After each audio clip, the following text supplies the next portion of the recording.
Bom dia, pessoal. Vamos começar aqui mais uma aula nossa, dando sequência aí aos nossos estudos sobre estrutura atômica. E na aula de hoje, a gente vai estudar um pouquinho mais sobre o modelo atômico de Bohr, que eu falei bem pouco até agora. E a gente também vai estudar uma coisa muito importante, que é a distribuição eletrônica dos átomos, certo? Bom, a luz, quando a gente faz esse experimento aqui, por exemplo, uma lâmpada comum, uma pequena fenda e um prisma, quando esse experimento é feito, a luz que passa por esse prisma, ela é separada em diversas partes que a compõem. Nesse caso aqui, ela é separada em diversas cores diferentes, que são o espectro da luz visível. O espectro da luz visível, basicamente, é a parte da onda eletromagnética que possui fótons que possuem a capacidade de sensibilizar os nossos olhos. Então, por exemplo, a luz ela é composta por diversas faixas, diversos comprimentos de onda diferentes.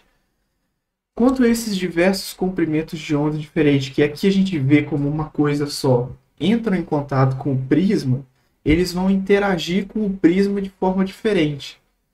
Então, quando eles interagem de forma diferente, nessa saída aqui, o feixe que antes era uma coisa só, ele é separado em várias porções.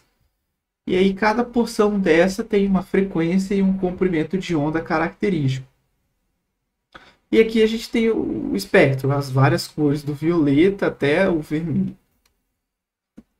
Isso é importante porque é importante ter essa noção, porque dependendo do comprimento de onda dessas, dessas ondas eletromagnéticas, eles podem ter utilidades diferentes, né? Por exemplo, vamos pensar aqui em ondas de rádio. Nas ondas de rádio, a gente tem forno micro-ondas, comunicação por satélite, radar. Ultravioleta é uma faixa em que pode ter risco de câncer. Raio-X é utilizado para fazer radiografia. Então, raio-X é é uma onda que tem a frequência na faixa de 10 a 18 e 10 a 19 Hz. E os raios gama aqui são relacionados com explosões nucleares, e aqui é o espectro visível, que é o que a gente consegue captar com nossos olhos, está relacionado à luz de lâmpadas, às câmeras fotográficas e por aí vai. Por que eu estou falando essas coisas assim que vocês podem estar se perguntando se faz algum sentido? É porque o modelo de Bohr ele teve grande êxito em explicar um espectro desse, em especial o espectro do hidrogênio. Vamos pensar que ao invés do nosso experimento ter uma lâmpada dessa comum em casa, ter uma lâmpada de gás, uma coisa muito parecida com o experimento dos raios catódicos de Crookes que eu expliquei há umas aulas atrás, contendo uma substância específica. Quando essa luz, contendo essa substância específica, passar pelo prisma, ela também vai se separar, só que nesse caso do elemento, ele vai se separar em linhas específicas. Cada elemento químico possui um espectro de linhas descontínuo, como esses aqui. Por exemplo, do sódio tem só essas duas linhas, o do hélio tem essas, do hidrogênio tem essas, do estrôncio tem essas, por aí vai. Isso daqui é como se fosse uma digital do elemento químico. Então, como é uma característica específica do elemento químico, a gente consegue identificar diferentes elementos químicos por conta disso daqui. A questão é que o modelo de Rutherford ele não conseguia explicar por que o espectro do hidrogênio possuía essas linhas descontínuas, essas linhas características e separadas por um determinado espaço que era sempre o mesmo. Então, nesse sentido, para explicar esse fenômeno, o modelo de Bohr ele foi muito bem sucedido. E para a gente entrar assim, mais aqui no assunto, eu coloquei uns 5 pontos mais importantes. O primeiro ponto importante do modelo de Bohr é que os elétrons eles movimentam-se eles se movimentam ao redor do núcleo em trajetórias circulares, ou seja, aqui a gente tem o núcleo e aqui a gente tem essas diferentes trajetórias que é onde os elétrons estão se movimentando. E a essas trajetórias são chamadas de camadas. A camada que é mais próxima do núcleo ela é chamada de camada K, seguida pela camada L, pela camada M, N, O, P e assim sucessivamente. Cada nível desse, cada camada dessa possui um valor determinado de energia, que vai ser sempre um valor específico, ele não vai mudar. Uma coisa que é importante é que não é permitido para um elétron permanecer entre esses dois níveis, ou seja, você tem lá os elétrons se movimentando, ele nunca vai estar entre esses dois, ou ele vai estar na camada de cima, ou na de baixo, ou nessa daqui, ou nessa. Nunca o elétron vai estar fora de uma camada entre esses dois níveis. O que acontece? O elétron ele pode passar de um nível para o outro de energia se ele absorve ou ele emite. Vamos pensar que um elétron está nessa camada aqui, certo? E ele vai passar para um nível acima de energia. Para que isso aconteça, é necessário que ele absorva energia e isso vai culminar na excitação do elétron que passa por uma camada de maior energia. Quando o elétron está em uma camada de menor energia, quando ele está numa camada de maior energia e cai para uma de menor energia, ele perde essa energia, parte da energia perdida. Então, no retorno ao estado fundamental, você tem ocorre uma liberação da energia que ele absorveu aqui. Em A, vem uma energia aqui de algum lugar, o elétron absorve e ele salta para essa camada. Depois de um tempo, ele perde essa energia para o meio e volta para a camada inicial. O que acontece é que quando você tem esse processo do elétron passar de uma camada mais interna para externa, a gente tem uma excitação do elétron e ocorre uma transição eletrônica, o nome desse fenômeno aqui. Por outro lado, quando o elétron retorna, ele é acompanhado por uma liberação de energia na forma de onda eletromagnética. E aí essa onda pode ser luz visível, luz ultravioleta e por aí vai. Então o modelo de Bohr, por ele estabelecer que os elétrons ocupavam níveis de energia que tinham uma energia definida, isso fez com que fosse possível explicar por que existem esses padrões aqui nessas linhas do espectro de diferentes elementos. Bom, vamos agora entender como que o modelo de Bohr explica isso. Vamos lá. Quando o elétron está excitado, ele retorna para o nível inicial. Então vamos pensar que os elétrons estavam aqui na camada inicial e eles foram excitados. Se ele está no segundo nível, ele volta para o primeiro. Se ele está no terceiro nível, ele volta para o primeiro. E se ele está no quarto nível, ele também volta para o primeiro. Como a gente sabe que cada camada dessa possui uma energia definida, consequentemente nós sabemos que a energia que vai ser liberada quando essa transição acontecer, ela vai ser sempre a mesma, visto que os níveis têm as mesmas energias. Então aqui no primeiro nível a gente tem a camada K, no segundo nível a camada L, no terceiro nível a camada M, no quarto nível a camada M. Então vamos pensar que aqui o nível de energia é X e aqui é X sobre 2. Como ele está no segundo nível e ele passa para o primeiro nível, então ele vai emitir uma energia que vai ser X sobre 2, é X menos X sobre 2. Então ele vai liberar X sobre 2 de energia. Essa energia ela vai ser correspondente a uma determinada cor, cor no espectro de linhas. É uma energia de um valor específico. Quando ele sai do terceiro nível para o primeiro nível, ele também vai liberar uma energia. Só que essa energia tem um valor diferente. E ela vai ter sempre o mesmo valor diferente da primeira transição, que aqui está representado pela corzinha diferente. pela cor amarela, perdão.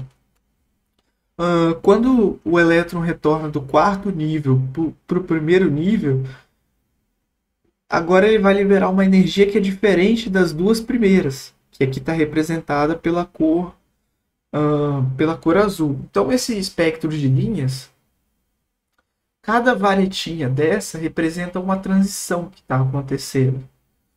Como as órbitas dos átomos têm energias específicas, essas transições vão ter diferenças de energia que têm sempre o mesmo valor. Consequentemente, o átomo vai ter sempre vai ter sempre o mesmo espectro de linhas, e esse espectro de linhas vai ser como se fosse a sua assinatura, vai ser a identificação de um determinado átomo. Então, dessa forma aqui que o modelo de Bohr explica de maneira simplificada os espectros atômicos. Então, a estrutura fina dos espectros foi explicada quando os cientistas propuseram que os níveis de energia são formados por subdivisões, chamadas de subníveis. Então, esses são designados pelas letras minúsculas S, P, D, F, G, que é aquela questão da distribuição eletrônica. Então, quando a gente aproxima aqui essas linhas, aqui a gente está vendo linhas sólidas, mas se a gente olhar com calma, nós vamos ver que tem subdivisões aqui. E essas subdivisões são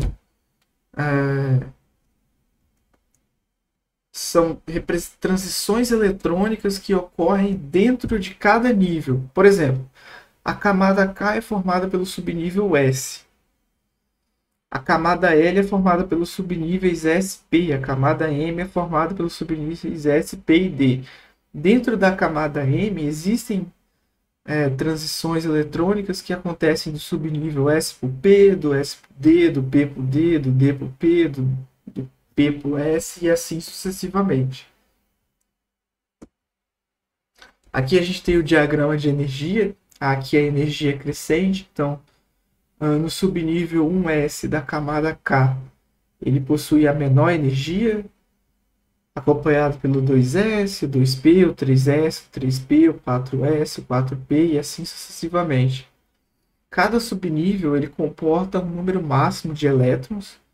O subnível S ele comporta 2 elétrons, o máximo, o subnível P 6, o D 10 e o F 14. E aqui é a famosa distribuição, que eu imagino que vocês já devam ter entrado em algumas aulas, já ter entrado em contato com isso daqui. Bom, primeira coisa, legenda. O que significam esses números aqui? O 1 é o nível de energia. Então, 1S significa que está no nível de energia 1, no subnível S, e que tem no máximo 2 elétrons. Então, aqui indica o sentido em que a energia aumenta. Então, se a gente for fazer a distribuição eletrônica de um átomo, a gente começa 1s2, 2s2, 2p6, 3s2, 3p6, 4s2, 3d10, 5p6, 5s2, 4d10 e assim sucessivamente. Como que é feito essa distribuição eletrônica? A gente faz a distribuição eletrônica baseando no número de elétrons. Quando o átomo é neutro, a gente sabe que o número de elétrons é igual ao número atômico, ou seja, o número de prótons. Então a gente pode olhar para o número de prótons, o número atômico, para fazer a distribuição eletrônica, visto que o número de elétrons é igual ao número de prótons. Então o oxigênio tem 8 elétrons, então a distribuição fica 1s2, tem 2 elétrons na camada K, 2s2, 2p4, 4 com 2, 6, com 2, 8. Então a distribuição fica 1s2, 2s2, 2p4. Ele tem 2 elétrons na camada K e 6 elétrons na camada L. O magnésio tem 12 elétrons. A distribuição fica 1s2, 2s2, 2p6 e 3s2. É sempre seguindo isso daqui, ó. 1s2, 2s2, 2p6. Ele tem 2 átomos na camada K, 8 átomos na camada L e 2 átomos na camada M. E assim sucessivamente a gente faz a distribuição eletrônica para todos os átomos. Aqui a gente tem uma tabelinha que tem a configuração eletrônica. Para o hidrogênio é 1s1, para o hélio é 1s2, para o lítio 1s2, 2s1 ou hélio 2s1. O que isso daqui significa? Muitas vezes vão ter elementos que a distribuição vai ser muito grande porque ele tem muitos elétrons. Então o que você pode fazer é aproveitar a distribuição de um gás nobre que se aproxima muito do número de elétrons do elemento que você está querendo fazer a distribuição eletrônica e colocar como base a distribuição eletrônica desse gás nobre e completar apenas com os elétrons da última camada. É o que a gente tem aqui. Por exemplo, o lítio ele é 1s2 e 2s1, mas a camada mais interna a gente pode substituir pelo hélio. Então seriam duas coisas equivalentes. Se você começa a ver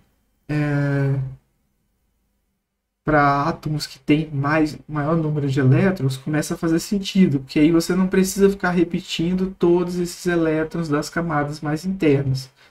Por exemplo, o sódio ele tem 11 elétrons. Se a gente fosse fazer a distribuição na mão, teria que ser 1s2, 2s2, 2p6, 3s1. Mas como a gente sabe que essa distribuição aqui é do neônio, basta nós colocarmos neônio 3s1 para ter a distribuição. Neônio é como se ele fosse o core ali do átomo, a distribuição das camadas mais internas, e o que a gente representa explicitamente é só a distribuição da camada mais externa.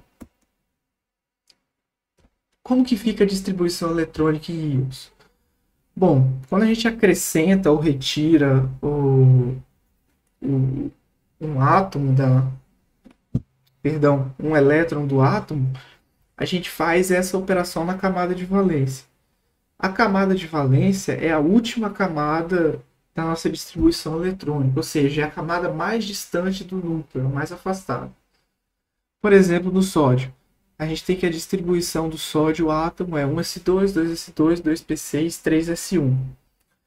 A gente vai retirar o elétron dessa última camada aqui, que é o 3s1. Então, o sódio mais vai ficar 1s2, 2s2, 2p6.